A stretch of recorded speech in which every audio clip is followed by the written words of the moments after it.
ಆಡಳಿತಾರೂಢ ಕಾಂಗ್ರೆಸ್ನಲ್ಲಿ ಒಂದು ಕಡೆಗೆ ಸಿಎಂ ಬದಲಾವಣೆ, ಕೆಪಿಸಿಸಿ ಅಧ್ಯಕ್ಷರ ಬದಲಾವಣೆ ವಿಚಾರ ಗೊಂದಲ ಏರ್ಪಟ್ಟಿದೆ. ಈ ಗೊಂದಲದ ನಡುವೆ ವಿಪಕ್ಷ ಜೆಡಿಎಸ್ನಿಂದ ಶಾಸಕರುಗಳು ಕಾಂಗ್ರೆಸ್ನತ್ತ ಮುಖ ಮಾಡಿದ್ದಾರೆ ಎನ್ನುವಂಥ ಒಂದು ನಿಟ್ಟಲ್ಲಿ ಸಚಿವರು ಹೇಳಿಕೆಗಳನ್ನ ಕೊಡ್ತಾ ಇದ್ದಾರೆ. ಬನ್ನಿ, ಈ ಸಂಬಂಧವಾಗಿ ನಮ್ಮ ಜೊತೆ ಮಾತನಾಡೋದಕ್ಕೆ ಈ ಒಂದು ಹೌಸಿಂಗ್ ಬೋರ್ಡ್ ಅಧ್ಯಕ್ಷರು ಮತ್ತು ಅರಸೀಕೆರೆ ಶಾಸಕರಾದಂಥ ಶಿವಲಿಂಗೇಗೌಡರು ನಮ್ಮ ಜೊತೆ ಇದ್ದಾರೆ. ಮಾತನಾಡಿಸ್ತೀನಿ ಸರ್. ಏನು ಜೆಡಿಎಸ್ನಿಂದ ಒಂದಷ್ಟು ಜನ ಶಾಸಕರು ಬರ್ತಾರೆ ಅಂತ ಹೇಳಿದ್ದಾರೆ, ನಿಜನೇ ಸರ್? ನನಗೆ ಗೊತ್ತಿಲ್ಲ, ನನಗೆ ಯಾವುದು ಮಾಹಿತಿ ಇಲ್ಲ. ಅಲ್ಲ, ಶಿವಲಿಂಗೇಗೌಡರ ಜೊತೆ ಅನೌಪಚಾರಿಕವಾಗಿ ಮಾತನಾಡುವಂಥ ಸಂದರ್ಭದಲ್ಲಿ ಸಾಕಷ್ಟು ಜನ ಹೇಳ್ತಿದ್ದಾರಂತೆ. ನನಗೆ ಯಾರು ಏನು ಈ ಥರ ಏನೋ ಜೆಡಿಎಸ್ನಿಂದ ನಾವು ಬರಬೇಕು ಅಂದ್ಕೊಂಡಿದ್ದೀವಿ ಅನ್ನೋ ಇಲ್ಲ, ನನಗೆ ಅಂಥ ಮಾಹಿತಿ ಇಲ್ಲ. ನನ್ನ ಹತ್ರ ಯಾರು ಮಾತಾಡಿಲ್ಲ. Okay okay. ಈ ಸರ್, ಈ ಕೆಪಿಸಿಸಿ ಅಧ್ಯಕ್ಷರು ವಿಚಾರವಾಗಿ ನಿಮ್ಮ ಸಚಿವರುಗಳು ಬಹಿರಂಗ ಹೇಳಿಕೆಗಳನ್ನ ಕೊಡ್ತಾ ಇದ್ದಾರೆ, ಅದ್ರ ಬಗ್ಗೆ ಸಾಕಷ್ಟು ಗೊಂದಲ ಉಂಟಾಗ್ತಾ ಇದೆ. ಆ ಥರ ಹೇಳೋದು ತಪ್ಪು. ಪಕ್ಷದ ಹೈಕಮಾಂಡ್ ಬಿಟ್ಟು ಎಲ್ಲರೂ ಗೌರವದಿಂದ ಸುಮ್ಮನಿರೋದು ಒಳ್ಳೆಯದು. ಪಕ್ಷದ ಹೈಕಮಾಂಡ್ ಏನು ತೀರ್ಮಾನ ತಗುತ್ತೆ ಅದಕ್ಕೆ ಭದ್ರಾಗಿರ್ಬೇಕು ನಾವು. ಈಗ ಸುರ್ಜೇವಾಲಾ ಅವರು ಏಕಪಕ್ಷೀಯವಾಗಿ ನಡ್ಕೊತಾ ಇದ್ದಾರೆ. ಎಲ್ಲೊಂದು ಕಡೆಗೆ ಡಿ ಕೆ ಶಿವಕುಮಾರ್ ಬಣಕ್ಕೆ ಹೆಚ್ಚಿನ ಆದ್ಯತೆ ಕೊಡ್ತಾ ಇದ್ದಾರೆ ಅಂತ ಕೆಲವು ಸಚಿವರು ಏನು ಸಿದ್ದರಾಮಯ್ಯರ ಜೊತೆ ಅಸಮಾಧಾನ ತೋಡ್ಕೊಂಡಿದ್ದಾರೆ ಅನ್ನುವಂಥ ನಿಟ್ಟಲ್ಲೂ ಕೂಡ ಇವತ್ತು ಡಿ ಕೆ ಶಿವಕುಮಾರ್ ಅವರು ಕೂಡ ಉತ್ತರವನ್ನು ಕೊಟ್ಟಿದ್ದಾರೆ, ಇದು ರಿಯಾಕ್ಟ್ ಮಾಡಿದ್ದಾರೆ ಸರ್ ಇದ್ರ ಬಗ್ಗೆ. ಡಿ ಕೆ ಶಿವಕುಮಾರು ದೊಡ್ಡವರು, ಸಿದ್ದರಾಮಯ್ಯನವರು ಈ ರಾಜ್ಯದ ಮುಖ್ಯಮಂತ್ರಿಗಳು, ಅವರು ಅಧ್ಯಕ್ಷರು, ಅವ್ರಿಗೆಲ್ಲ ದೊಡ್ಡ ಹಿರಿತನ ಇದೆ. ಅವರು ದೊಡ್ಡದಾಗಿ ಮಾತನಾಡ್ತಕ್ಕಂಥದ್ದು ಅವ್ರಿಗೆ ಅಧಿಕಾರ ಇದೆ.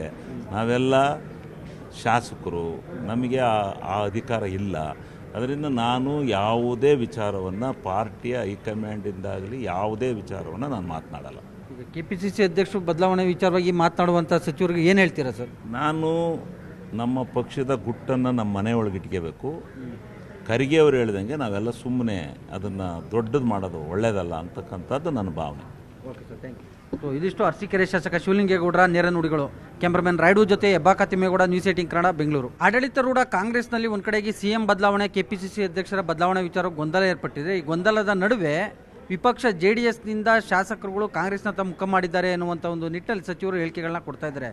ಬನ್ನಿ, ಈ ಸಂಬಂಧವಾಗಿ ನಮ್ಮ ಜೊತೆ ಮಾತನಾಡೋದಕ್ಕೆ ಈ ಒಂದು ಹೌಸಿಂಗ್ ಬೋರ್ಡ್ ಅಧ್ಯಕ್ಷರು ಮತ್ತು ಅರಸೀಕೆರೆ ಶಾಸಕರಾದಂಥ ಶಿವಲಿಂಗೇಗೌಡರು ನಮ್ಮ ಜೊತೆ ಇದ್ದಾರೆ. ಮಾತನಾಡಿಸ್ತೀನಿ ಸರ್. ಏನು ಜೆಡಿಎಸ್ನಿಂದ ಒಂದಷ್ಟು ಜನ ಶಾಸಕರು ಬರ್ತಾರೆ ಅಂತ ಹೇಳಿದ್ದಾರೆ, ನಿಜನೇ ಸರ್? ನನಗೆ ಗೊತ್ತಿಲ್ಲ, ನನಗೆ ಯಾವುದು ಮಾಹಿತಿ ಇಲ್ಲ. ಅಲ್ಲ, ಶಿವಲಿಂಗೇಗೌಡರ ಜೊತೆ ಅನೌಪಚಾರಿಕವಾಗಿ ಮಾತನಾಡುವಂಥ ಸಂದರ್ಭದಲ್ಲಿ ಸಾಕಷ್ಟು ಜನ ಹೇಳ್ತಿದ್ದಾರಂತೆ. ನನಗೆ ಯಾರು ಏನು ಈ ಥರ ಏನೋ ಜೆಡಿಎಸ್ನಿಂದ ನಾವು ಬರಬೇಕು ಅಂದ್ಕೊಂಡಿದ್ದೀವಿ ಅನ್ನೋ ಇಲ್ಲ, ನನಗೆ ಅಂಥ ಮಾಹಿತಿ ಇಲ್ಲ. ನನ್ನ ಹತ್ರ ಯಾರು ಮಾತಾಡಿಲ್ಲ. Okay okay. ಈ ಸರ್, ಈ ಕೆಪಿಸಿಸಿ ಅಧ್ಯಕ್ಷರು ವಿಚಾರವಾಗಿ ನಿಮ್ಮ ಸಚಿವರುಗಳು ಬಹಿರಂಗ ಹೇಳಿಕೆಗಳನ್ನ ಕೊಡ್ತಾ ಇದ್ದಾರೆ, ಅದ್ರ ಬಗ್ಗೆ ಸಾಕಷ್ಟು ಗೊಂದಲ ಉಂಟಾಗ್ತಾ ಇದೆ. ಆ ಥರ ಹೇಳೋದು ತಪ್ಪು. ಪಕ್ಷದ ಹೈಕಮಾಂಡ್ ಬಿಟ್ಟು ಎಲ್ಲರೂ ಗೌರವದಿಂದ ಸುಮ್ಮನಿರೋದು ಒಳ್ಳೆಯದು. ಪಕ್ಷದ ಹೈಕಮಾಂಡ್ ಏನು ತೀರ್ಮಾನ ತಗುತ್ತೆ ಅದಕ್ಕೆ ಭದ್ರಾಗಿರ್ಬೇಕು ನಾವು. ಈಗ ಸುರ್ಜೇವಾಲಾ ಅವರು ಏಕಪಕ್ಷೀಯವಾಗಿ ನಡ್ಕೊತಾ ಇದ್ದಾರೆ. ಎಲ್ಲೊಂದು ಕಡೆಗೆ ಡಿ ಕೆ ಶಿವಕುಮಾರ್ ಬಣಕ್ಕೆ ಹೆಚ್ಚಿನ ಆದ್ಯತೆ ಕೊಡ್ತಾ ಇದ್ದಾರೆ ಅಂತ ಕೆಲವು ಸಚಿವರು ಏನು ಸಿದ್ದರಾಮಯ್ಯರ ಜೊತೆ ಅಸಮಾಧಾನ ತೋಡ್ಕೊಂಡಿದ್ದಾರೆ ಅನ್ನುವಂಥ ನಿಟ್ಟಲ್ಲೂ ಕೂಡ ಇವತ್ತು ಡಿ ಕೆ ಶಿವಕುಮಾರ್ ಅವರು ಕೂಡ ಉತ್ತರವನ್ನು ಕೊಟ್ಟಿದ್ದಾರೆ, ಇದು ರಿಯಾಕ್ಟ್ ಮಾಡಿದ್ದಾರೆ ಸರ್ ಇದ್ರ ಬಗ್ಗೆ. ಡಿ ಕೆ ಶಿವಕುಮಾರು ದೊಡ್ಡವರು, ಸಿದ್ದರಾಮಯ್ಯನವರು ಈ ರಾಜ್ಯದ ಮುಖ್ಯಮಂತ್ರಿಗಳು, ಅವರು ಅಧ್ಯಕ್ಷರು, ಅವ್ರಿಗೆಲ್ಲ ದೊಡ್ಡ ಹಿರಿತನ ಇದೆ. ಅವರು ದೊಡ್ಡದಾಗಿ ಮಾತನಾಡ್ತಕ್ಕಂಥದ್ದು ಅವ್ರಿಗೆ ಅಧಿಕಾರ ಇದೆ. ನಾವೆಲ್ಲ ಶಾಸಕರು, ನಮಗೆ ಆ ಅಧಿಕಾರ ಇಲ್ಲ. ಅದರಿಂದ ನಾನು ಯಾವುದೇ ವಿಚಾರವನ್ನು ಪಾರ್ಟಿಯ ಹೈಕಮಾಂಡಿಂದಾಗಲಿ ಯಾವುದೇ ವಿಚಾರವನ್ನು ನಾನು ಮಾತನಾಡಲ್ಲ. ಈಗ ಕೆಪಿಸಿಸಿ ಅಧ್ಯಕ್ಷರು ಬದಲಾವಣೆ ವಿಚಾರವಾಗಿ ಮಾತನಾಡುವಂಥ ಸಚಿವರಿಗೆ ಏನು ಹೇಳ್ತೀರಾ ಸರ್? ನಾನು ನಮ್ಮ ಪಕ್ಷದ ಗುಟ್ಟನ್ನು ನಮ್ಮ ಮನೆಯೊಳಗೆ ಇಟ್ಕೋಬೇಕು. ಖರ್ಗೆ ಅವರು ಹೇಳ್ದಂಗೆ ನಾವೆಲ್ಲ ಸುಮ್ಮನೆ ಅದನ್ನು ದೊಡ್ಡದು ಮಾಡೋದು ಒಳ್ಳೆಯದಲ್ಲ ಅಂತಕ್ಕಂಥದ್ದು ನನ್ನ ಭಾವನೆ. Okay sir, thank you. So ಇದಿಷ್ಟು ಅರಸೀಕೆರೆ ಶಾಸಕ ಶಿವಲಿಂಗೇಗೌಡರ ನೇರ ನುಡಿಗಳು.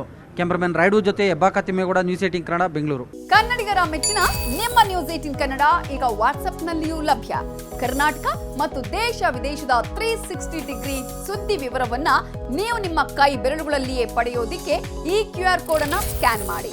ನಮ್ಮ ಚಾನೆಲ್ ಅನ್ನ ಫಾಲೋ ಮಾಡಿ, ನೋಟಿಫಿಕೇಶನ್ ಆನ್ ಮಾಡಿ.